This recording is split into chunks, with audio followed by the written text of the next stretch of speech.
solemnly swear I, John Fitzgerald Kennedy, do solemnly swear that you will faithfully execute the office of President of the United States that I will faithfully execute the office of President of the United States and will, to the best of your ability, and will, to the best of my ability, preserve, protect, and defend the Constitution of the United States. preserve, protect, and defend the Constitution of the United States. So help you God.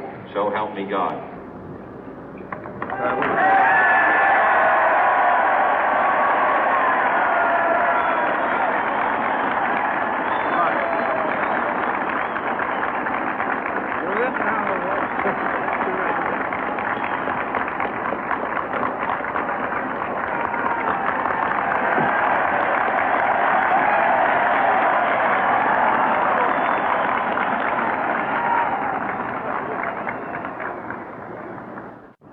Vice President Johnson, Mr. Speaker, Mr. Chief Justice, President Eisenhower, Vice President Nixon, President Truman, Reverend clergy, fellow citizens. We observe today not a victory of party, but a celebration of freedom, symbolizing an end as well as a beginning, signifying renewal as well as change. For I have sworn before you and Almighty God the same solemn oath our forebears prescribed nearly a century and 3/4 ago. The world is very different now, for man holds in his mortal hands the power to abolish all forms of human poverty and all forms of human life. And yet the same revolutionary beliefs for which our forebears fought are still at issue around the globe.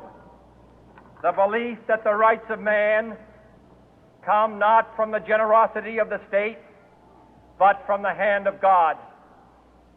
We dare not forget today that we are the heirs of that first revolution. Let the word go forth from this time and place to friend and foe alike that the torch has been passed to a new generation of Americans born in this century, tempered by war, disciplined by a hard and bitter peace, proud of our ancient heritage, and unwilling to witness or permit the slow undoing of those human rights to which this nation has always been committed and to which we are committed today at home and around the world.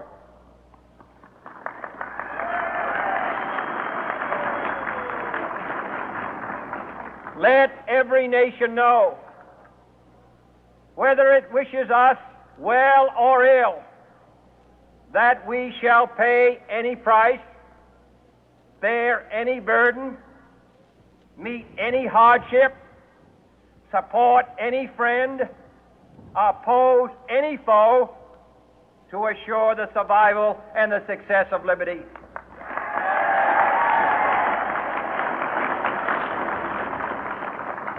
This much we pledge and more.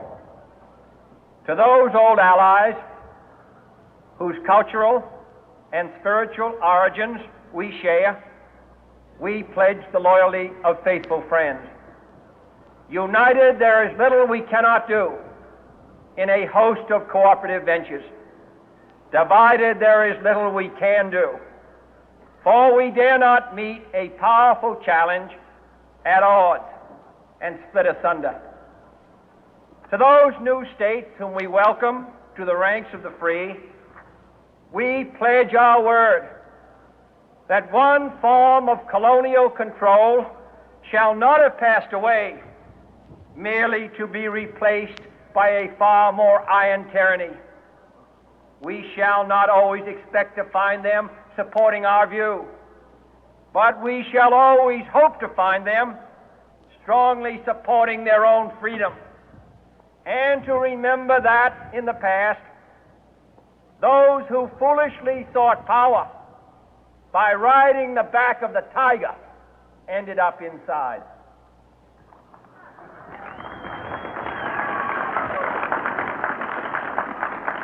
To those people in the huts and villages of half the globe struggling to break the bonds of mass misery, we pledge our best efforts to help them help themselves for whatever period is required, not because the communists may be doing it, not because we seek their votes, but because it is right. If a free society cannot help the many who are poor, it cannot save the few who are rich.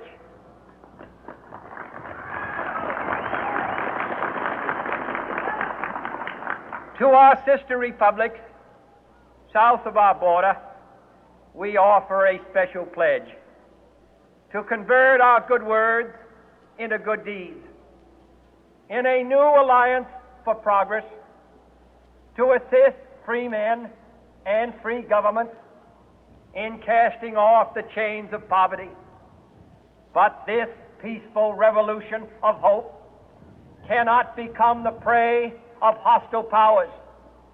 Let all our neighbors know that we shall join with them to oppose aggression or subversion anywhere in the Americas.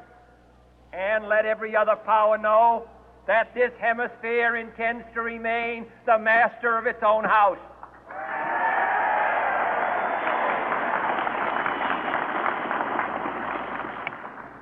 To that World Assembly of Sovereign States, the United Nations, our last best hope, in an age where the instruments of war have far outpaced the instruments of peace, we renew our pledge of support to prevent it from becoming merely a forum for invective, to strengthen its shield of the new and the weak, and to enlarge the area in which its writ may run.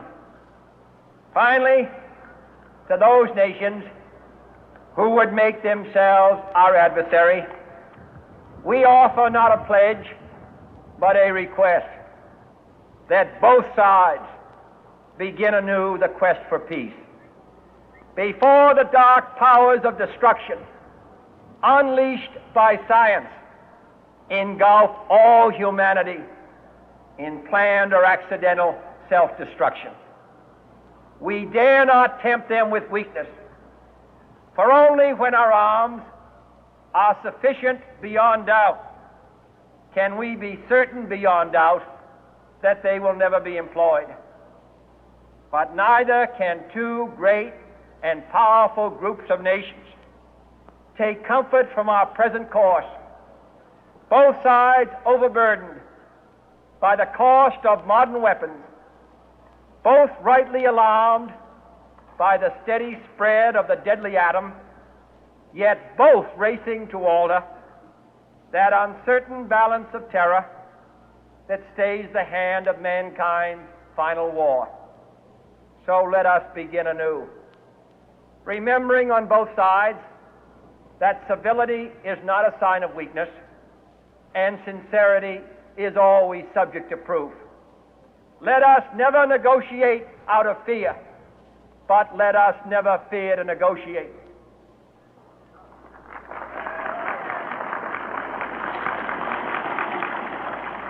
Let both sides explore what problems unite us, instead of belaboring those problems which divide us. Let both sides, for the first time, formulate serious and precise proposals for the inspection and control of arms, and bring the absolute power to destroy other nations under the absolute control of all nations.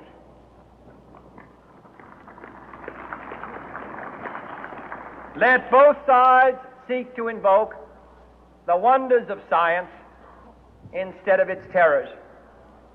Together, let us explore the stars, conquer the deserts, eradicate disease, tap the ocean depth, and encourage the arts and commerce.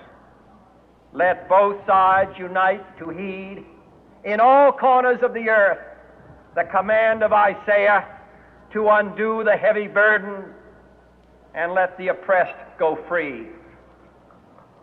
And if a beachhead of cooperation may push back the jungle of suspicion, let both sides join in creating a new endeavor, not a new balance of power, but a new world of law, where the strong are just and the weak secure and the peace preserved. All this will not be finished in the first 100 days, nor will it be finished in the first 1,000 days, nor in the life of this administration, nor even perhaps in our lifetime on this planet, but